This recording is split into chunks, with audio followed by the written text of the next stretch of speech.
There is a really big and wonderful, thriving community of shanty and folk singers out there. But unless you already know that they're there, you'd never discover them in the first place. We've been singing Wellerman for kind of quite a few years now, and obviously we love it. We put it in most of our gigs, and people seem to enjoy it. But we weren't really aware that that was going to be the one that was going to take off.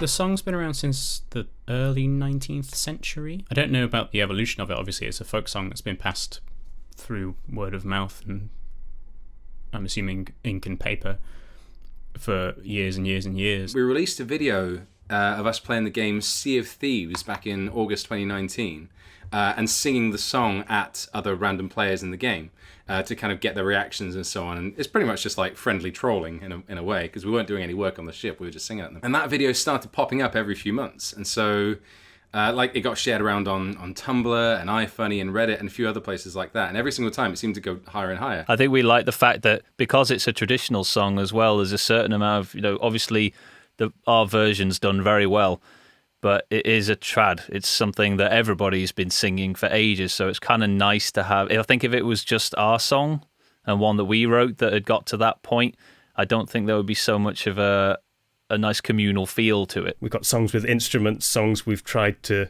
gear slightly more towards the mainstream, and then it's a really traditional one that gets there in the end. There once was a ship that put to sea, and the name of that ship was the Billy o' Tea. The winds blew hard about it down, blow me bully boys blow. The name Billy o' Tea is... There's been a lot of contention about it, people interested in the song and looking up the history. The song comes from the Weller Brothers Company, who were active in the 1830s and 40s in New Zealand. But as far as anyone can tell, they never had a ship called the Billy o' Tea or the Billy of Tea under their employ. So it's possible that it was originally a different name and it got changed over the years, or maybe someone inserted their own favourite boat into the song. It's one of those things we might never know exactly where this name comes from. There is a slang, I believe, Australian slang for Billy being a teapot.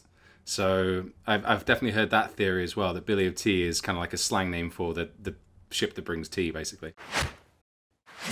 Soon may the Wellerman come to bring us sugar and tea and rum. One day when the tonguing is done, we'll take our leave and go. Tonguing, it refers to the tonguers, who were the people who had the lovely job of butchering a whale after it had been killed and dragged on shore.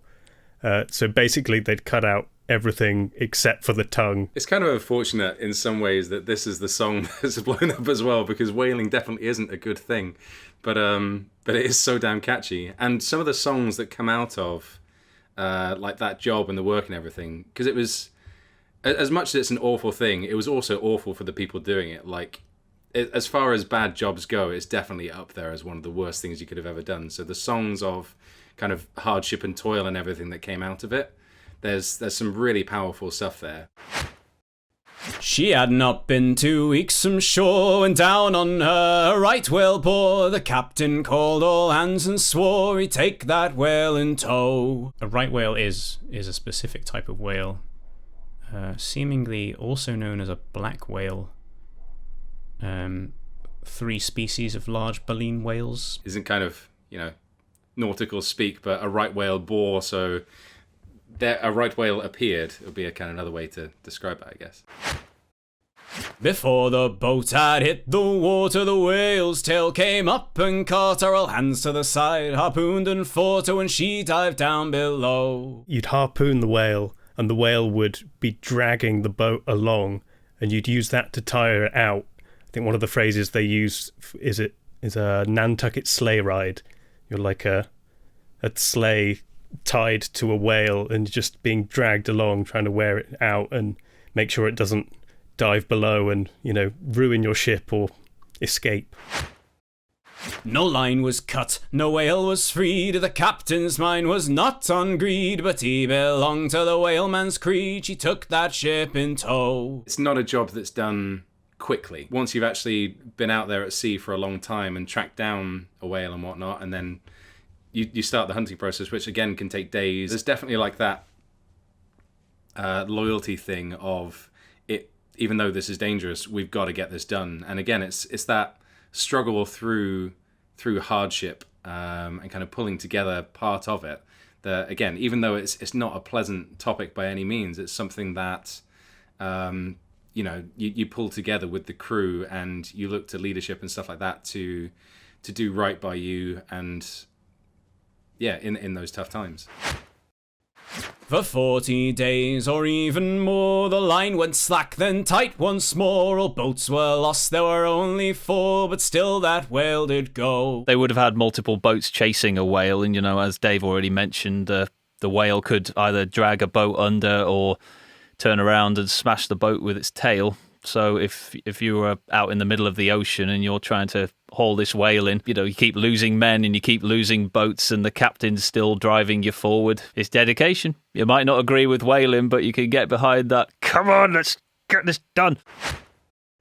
As far as I've heard, the fight's still on. The line's not cut and the whale's not gone. The Wellerman makes his regular call to encourage the captain, crew and all. I really like the idea that there is still a ship somewhere being dragged around by a whale. And not only that, there is still a company sending somebody every week or two to just go, is everyone all right? Do you need some rum? Do you need some sugar? No, you good? Still going up that whale? Yeah, all right.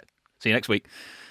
And they're buggering off. So I think my favourite of all of the TikTok stuff has to be the two guys in the car, for sure. Because, as I say, it does tell that journey of going from hearing it for the first time and thinking it's just utterly bonkers through to, okay, this is all right, to actually I get this now, and suddenly it's so cool. And that is the exact journey that we want people to go through when they hear this stuff, when they realise actually this isn't just some old fuddy-duddy nonsense that people sing, but actually it's still really good and really cool, and it makes you want to join in and be part of something. I think it's fine to call songs like Wellerman a sea shanty, in that the genre has kind of expanded to include traditional sea songs and things that capture the nature and the heart of sea shanties, which is joining together to get a job done and worked with your fellow sailors.